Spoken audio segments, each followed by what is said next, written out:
Many economists agree Canada could be on the brink of a recession. Early 2023 could be really challenging for this country.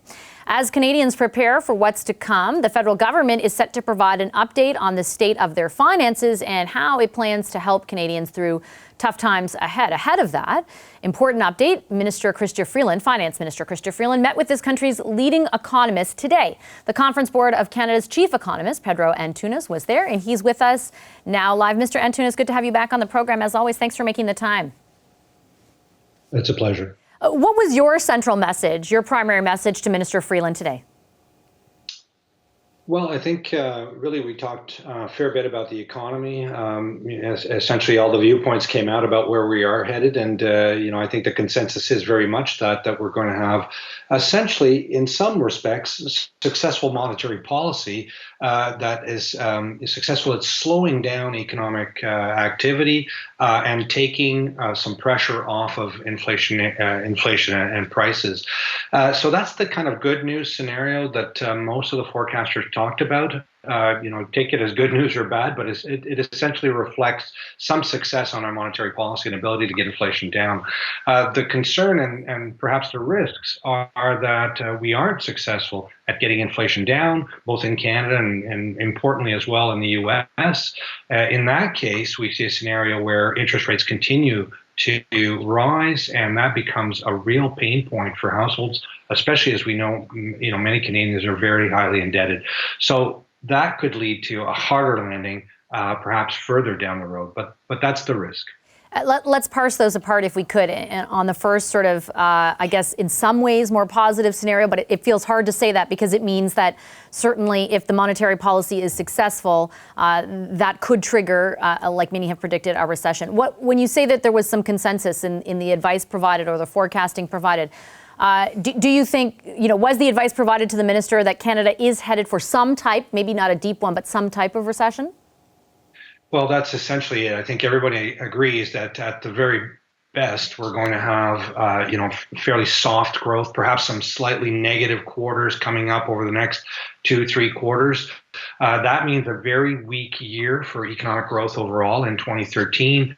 It suggests that, we will see some job losses in some segments, but overall, of course, the unemployment rate getting up. The point here is, though, that the economy really, this is a problem of excess demand.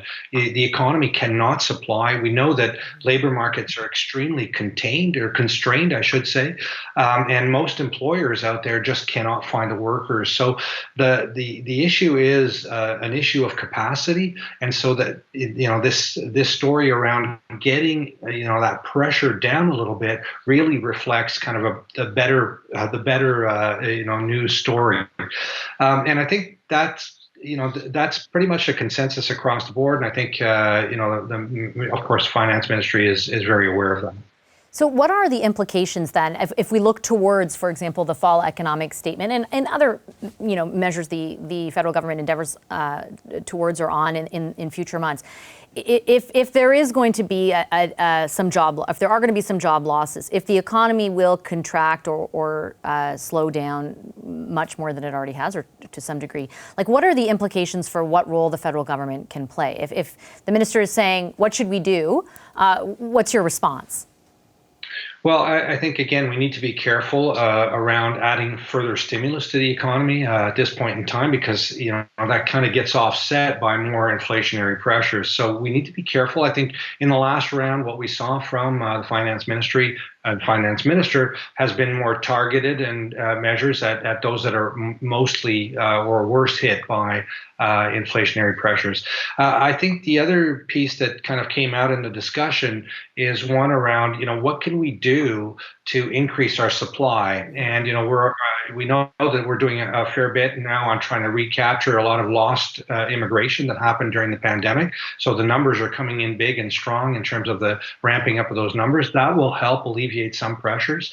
But the other side, of course, is on the business investment side, which Canada is a laggard on. And I think it's really important that we talk about, hopefully we'll see some of that in this economic update about, being competitive on tax and on incenting investment, talking about how do we incent innovation and investment in R&D, intellectual property, these kinds of things that can help again, on that supply side of things.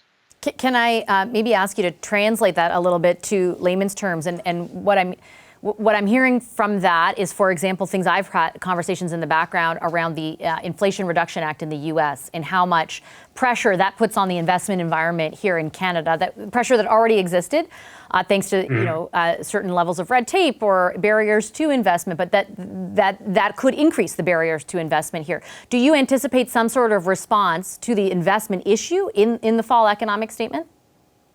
Well, I think we need to be aware that with that act in the U.S. That does put additional layer of competitive pressure on Canada, and as you know, Canada is not doing well at all in terms of our relative investment.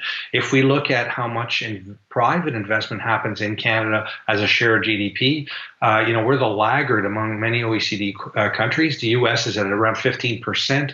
Canada, we're at around 10%. If you look in Europe, Germany, France, they're 13, 14%. This is a real problem in terms of driving our future capacity, or its investment in machinery and equipment and in capital. And in terms of alleviating some of those pressures, let's just think of machinery and equipment investment, for example. We know that, we can, where there are a lot of labor market pressures, we can ease some of that by investing more in retooling and machinery, helping, and even things like artificial intelligence, et cetera, that can help alleviate. So we need to do more on that front. Hopefully we'll see some inkling of that in the economic update. Okay, Mr. Antunes, I'll leave it there. Appreciate your analysis. As always, Pedro Antunes is the Chief Economist for the Conference Board of Canada. And I certainly do want to let you know that we'll have special coverage of the fall economic statement on Power and Politics starting at 3 o'clock Eastern on Thursday. You'll want to tune in for that.